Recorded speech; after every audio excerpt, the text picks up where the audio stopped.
Hi there, my name is Mr. Doyle, and this is a great undertaking.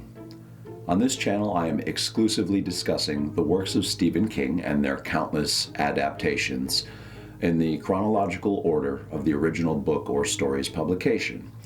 It's not my intention to provide abridged versions or play-by-plays of a book or story, but while I intend to do my level best not to give away too much, spoilers are inevitable to some degree.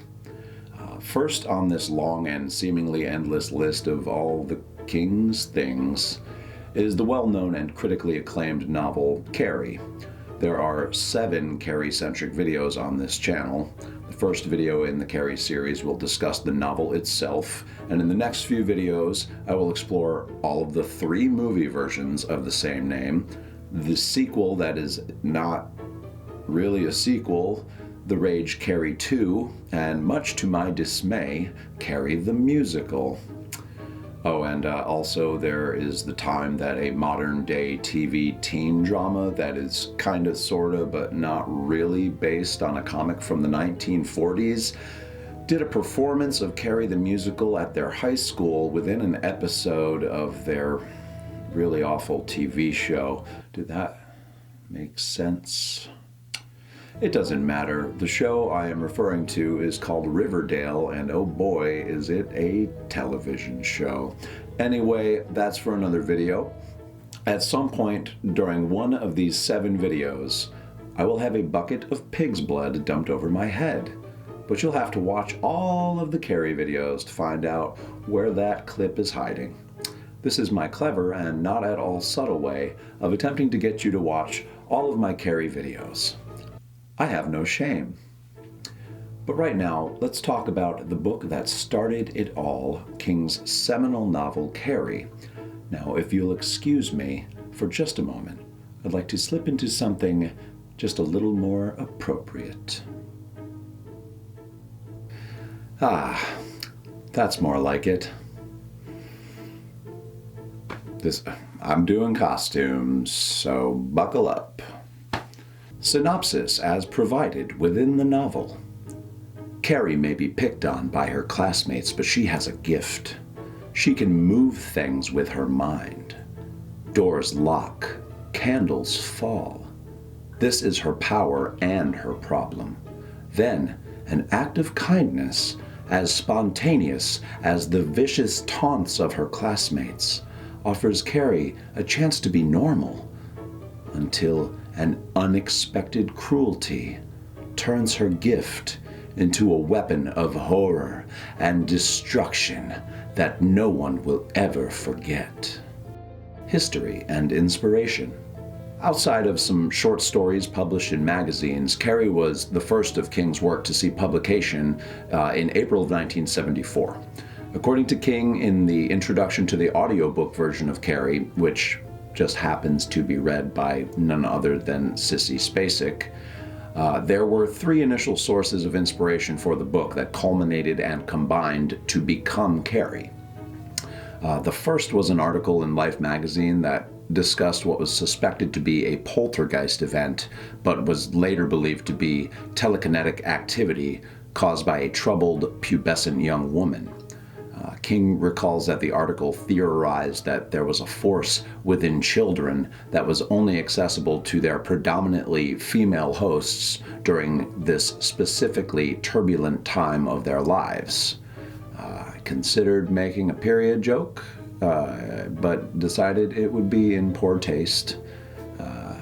Besides, I couldn't come up with anything that had a decent flow. Additionally, there were 2 girls from King's childhood whose stories would coalesce into one and into who would become Carrie White. King says that the first of these 2 girls would wear the same clothes to school every day and that she was mercilessly berated and bullied by her classmates and peers. She eventually took her own life. The second subject came from an ultra-religious household which had a giant crucifix on the wall of their living room which depicted a particularly graphic and hideous Christ impaled upon it. That religious fanaticism paired with strangely modest old-fashioned clothes and recurring bouts of epilepsy effectively ostracized this young girl from her classmates.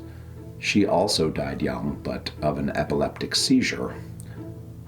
Eyeshadow. It was supposed to say yeesh. The script was supposed to say yeesh, but it auto-corrected to eyeshadow, so eyeshadow. Carrie was originally intended to be a short story, something that King could sell to the men's magazines in order to make a few bucks and help pay the bills. But according to King, the story, as well as the ghosts of these unfortunate young ladies, insisted that it be more than just another short story. King claims to have initially thrown the first few pages in the trash. However, his wife Tabitha retrieved them, read them, and she too insisted that Carrie's story needed to be told. I have no doubt that Mr. King is aware of how deeply indebted he is to his wife, considering the trajectory of his career following the release of this novel. The overview. Carrie is a study in dramatic irony.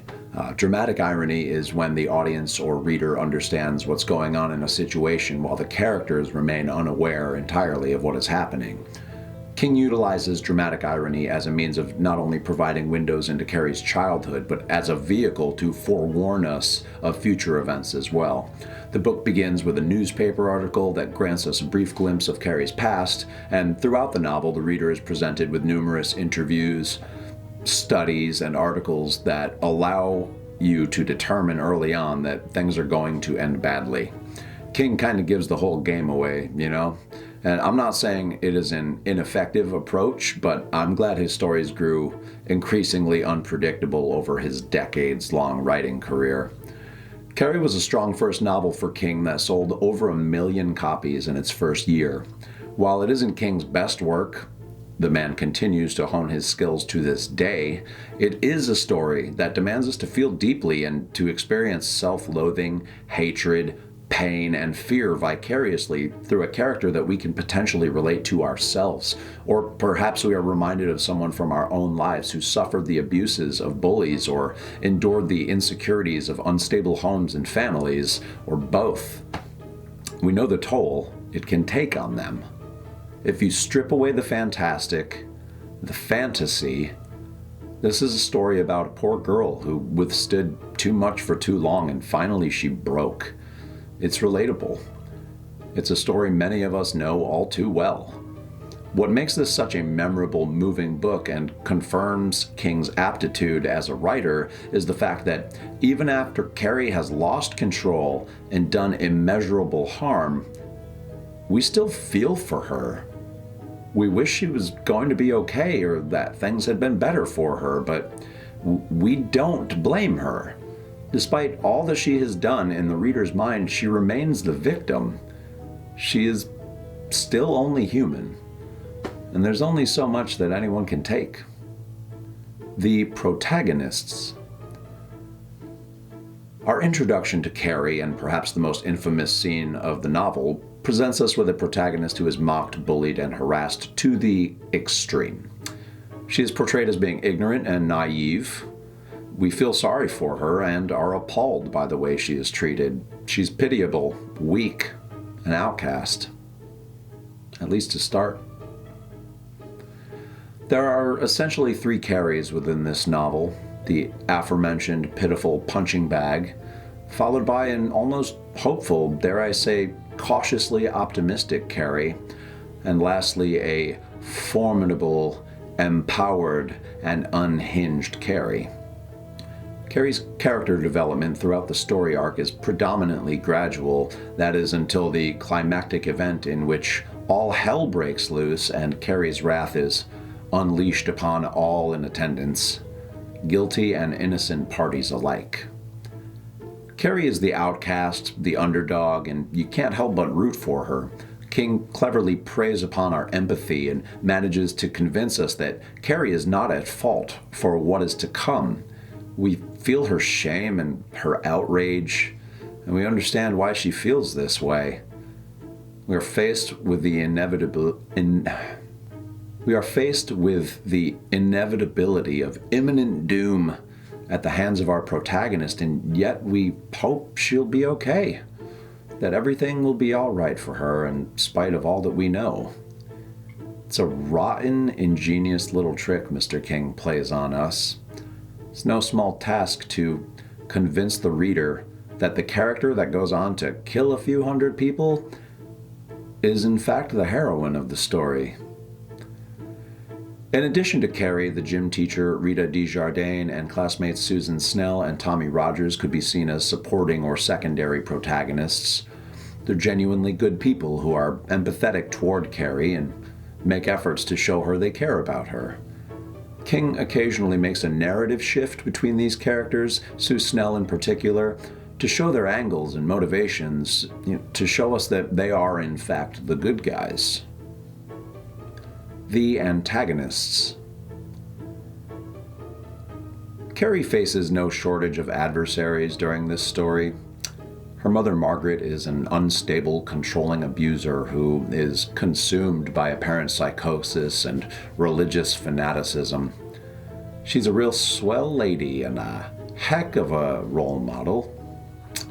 And while Margaret may perhaps be the more impregnable of Carrie's enemies, it is Christine Hargensen, the most reprehensible of the school bullies, that is responsible for pushing Carrie to the breaking point, and who intentionally works to degrade, demoralize, and humiliate Carrie White. Margaret is most certainly insane, but she genuinely believes that she is protecting Carrie from herself, from the force within Carrie, and from the outside world, and the outside world from Carrie. She knows of the power that resides within her daughter, and it's safe to say her motives are that of deep concern and perhaps self-preservation.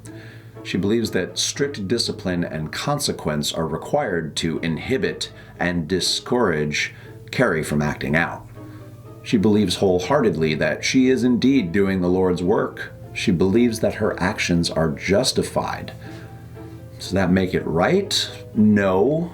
But we get the impression that she understands the potential consequences of an uninhibited Carrie, and, well, she sure isn't wrong. Christine Hargensen, on the other hand, is just malicious. Her motives are that of revenge, abasement, and cruelty. Christine is the ringleader of the teenage students that harass Carrie, and when Christine suffers repercussions for her objectionable behavior, she refuses to accept the consequences and blames Carrie for the instituted punishment. Despite her motives heavily contrasting with that of Margaret White, Christine also believes that her actions are justified. However, she does not understand, unlike Margaret, the potential cost of crossing Carrie. But she'll find out. Oh yes, she'll find out. Anyway, say what you will about Margaret White, but it is Christine whose motives are misguidedly spiteful and which ultimately caused the escalation and devastating climax notoriously referred to throughout the novel as prom night. I want to briefly mention one last agitator, the wild, abusive lunatic that is Billy Nolan, Christine's bad boy boyfriend and accomplice. He's a terrible human being who is happy to inflict pain and suffering just for the fun of it. No motive here. He's just a savage ruffian with no moral compass who is along for the ride, or perhaps is just trying to get laid, and is willing to do some pretty messed up stuff for that reason. As a wise poet once said, he did it all for the nookie. It actually feels gross just saying that. Confession time, I used to like Limp Bizkit. My apologies to anyone who may have respected me prior to knowing that, and I understand if you no longer wish to be associated with me. Trust me, it pains me more than it pains you. Carrie, the supervillain? I couldn't help but notice that Carrie's story is reminiscent of many classic origin stories of so many of the villainous characters within the world of comic books, An outcast of society, abused and tormented her entire life, devastated and traumatized at every turn, discovering and strengthening the destructive powers within to seek retribution over the world that has wronged her. With her array of powers, which seemingly go far beyond that of mere telekinesis, she would fit right in as a member of the Brotherhood of Mutants or the Legion of Doom. The more I considered this, the more I thought of Jean Grey of the X-Men, who lost the ability, or perhaps the will, to control her powers, and her dark side, the Phoenix, was born. A force of inimitable and unrivaled power, one that only wants to shatter and smash and rain down fury on the guilty and innocent alike. Sounds familiar. Alas, Carrie's story was not meant to continue beyond prom night. Yet I can't help but wonder what would have happened to Carrie if her story had reached just a little further, if she had gone beyond her small town and out into the greater world instead of going home after the prom. Final thoughts. If you haven't read this book, I can't recommend it enough. The story is one of suffering and sadness, as well as strength, power, and indiscriminate vengeance. It reminds us to be kind to others, because you never know when someone will snap and use their untamed mental powers to destroy you and everyone you love. So, just be nice to other people. It could save your life and the lives of hundreds of other unsuspecting teenagers. I did my best not to be overly specific and avoid spoilers so that you can still approach the book with only a vague sense of what to expect. If you have read the book, let me know your thoughts in the comments. How did I do? Also, I'm curious if anyone has any suggestions for what Carrie's supervillain name could be. I couldn't come up with anything. But I'll tell you what it wouldn't be. Wouldn't be The Rage. Like The Rage, Carrie 2, a movie that isn't about Carrie, but kind of is, but no, it's not, but maybe it is a little bit. Check out my video on that movie, which is definitely not the best Carrie movie. Okay, goodbye. Be sure to click like and subscribe to the channel for my continued analysis of all things Stephen King, pretty please, with blood and guts on top. My name is Mr. Doyle, and this has been a great undertaking.